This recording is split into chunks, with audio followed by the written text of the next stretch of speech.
Okay, welcome back to the Kalka River battle with the Mongols. Let's see how the Mongol horde rides to the west.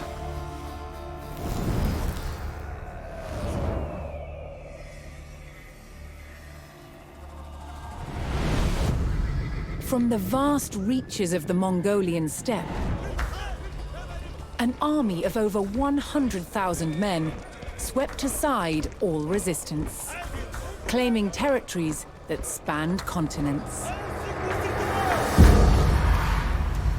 Their leader, Genghis Khan, proclaimed his life's ambition was to unite the world under one empire. Having conquered the east, the Mongols turned their attention to the west, where they would come face to face with some of the greatest armies of medieval Europe. Would Genghis Khan's legendary warriors finally meet their match?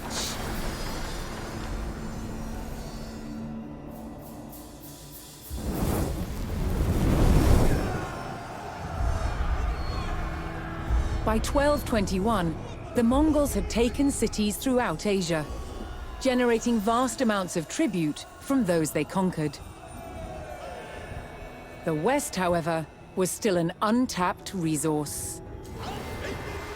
Genghis Khan sent his trusted generals, Jebei and Subutai, to attack Europe. With an army of 20,000, Jebei and Subutai took the West by surprise, raiding cities and destroying armies. Within 2 years, they had the prosperous Rus territories in their sights. But in their way was a Rus army of over 40,000 men. Outnumbered, Jebei and Subutai turned and started to head back east. The Rus sensed an easy victory and set off in pursuit of their retreating enemies. For 8 days, the fast-moving Mongols stayed just out of reach. Then, Jebei and Subutai set their trap. They lured the Rus across the Kalka River and turned to fight. The Rus had fallen for one of the Mongols' most effective tactics, the feigned retreat. The stage was set for the Mongol army to test themselves against Europe's finest.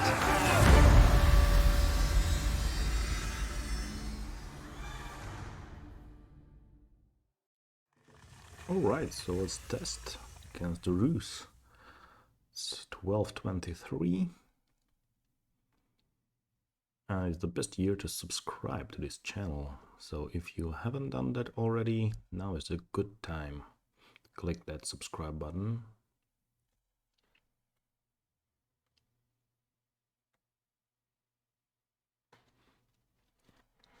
And let's go to the battle. The Mongols charged across the European plains, with the fatigued Rus army in close pursuit. The Rus had fallen for the Mongol tactic of the feigned retreat, and unknowingly followed them into peril.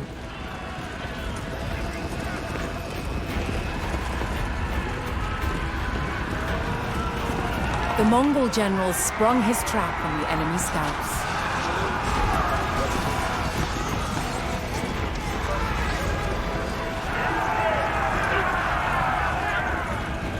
With the Rus scouts cut down, General Subutai crossed the Kalka River. Here, he would stage a full-scale ambush on the vast Rus army.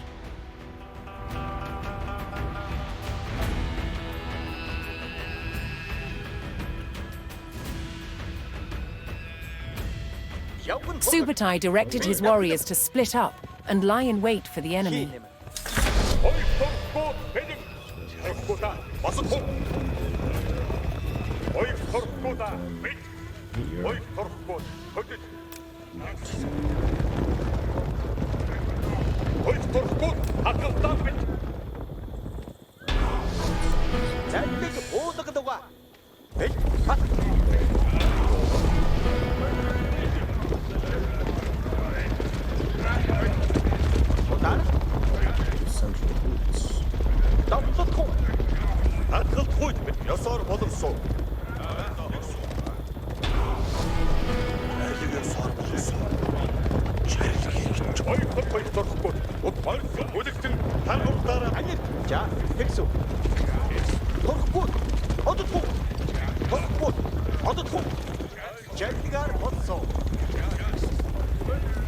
For Subutai strategy to be effective, he needed to spring his trap before the Rus recovered from their long pursuit.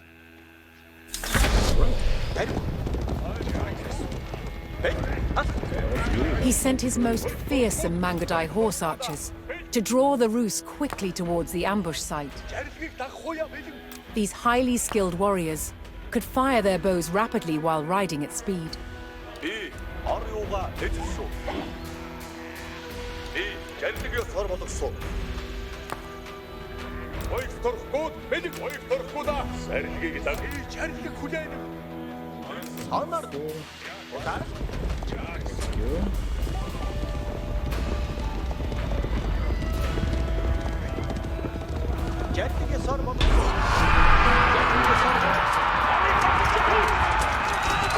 The Mongol provocation was effective, and the Rus hastily pursued.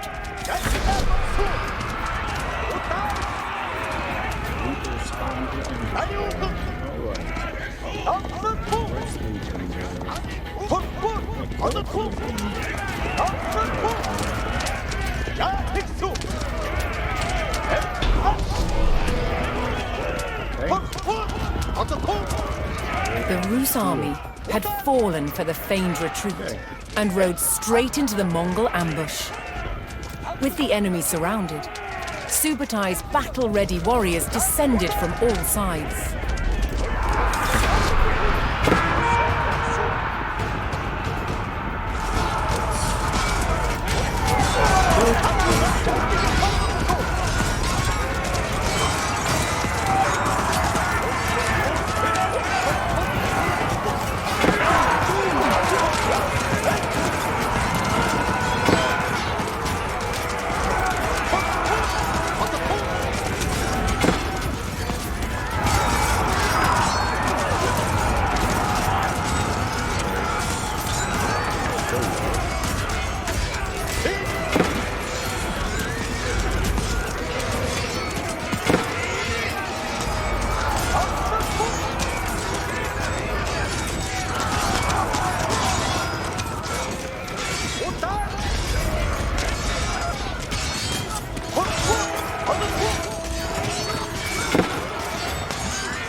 The Mongol ambush was devastating, and Rus numbers were reduced to a few desperate stragglers.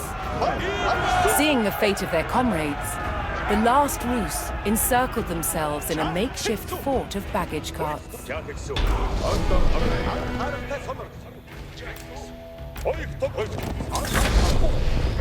Eliminate the Rus. Let's go.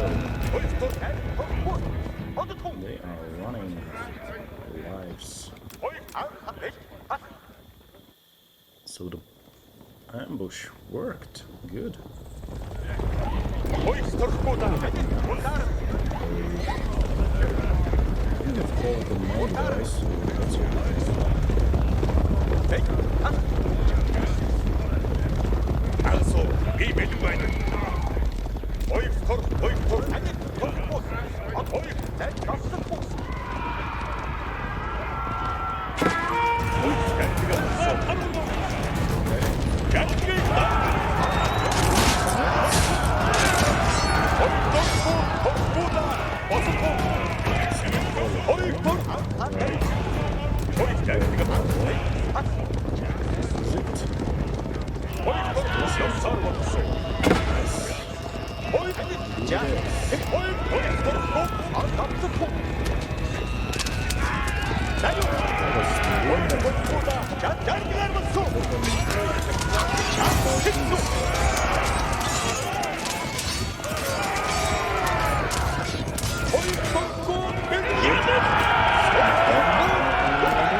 Any other pictures?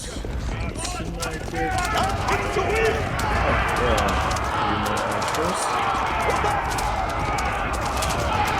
Yeah.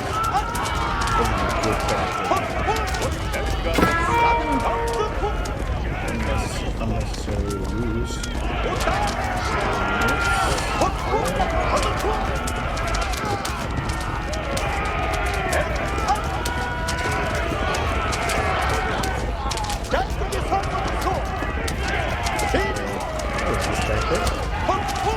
Extremely effective. You can see how the Mongols defeated all those big armies.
The Rus stockade fell. Despite a valiant last stand, the remnants of the Rus army were cut down. Perfect. Spurred on by the crushing victory at the Kalka River, the Mongols advanced ever further into the heartland of the Rus.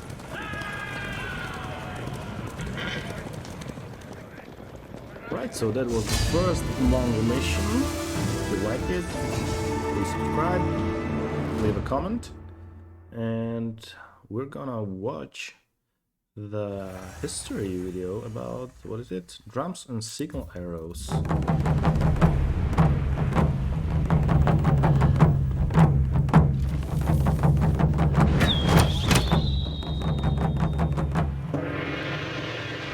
In the noise and confusion of battle, communications were vital.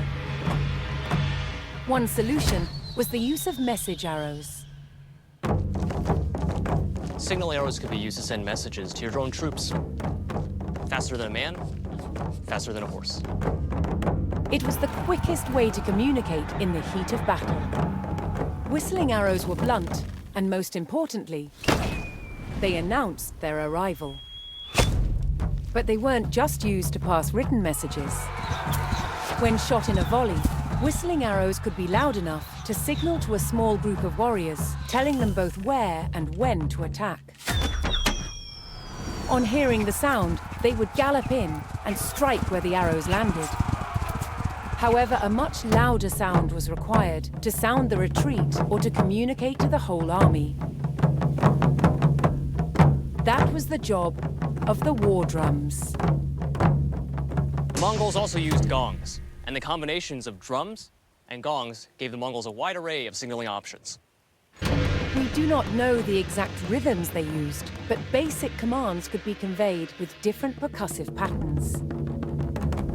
They enabled the Mongols to communicate with their own forces and strike fear into the enemy. They were the heartbeat of the Mongol army. Predecessors of radio.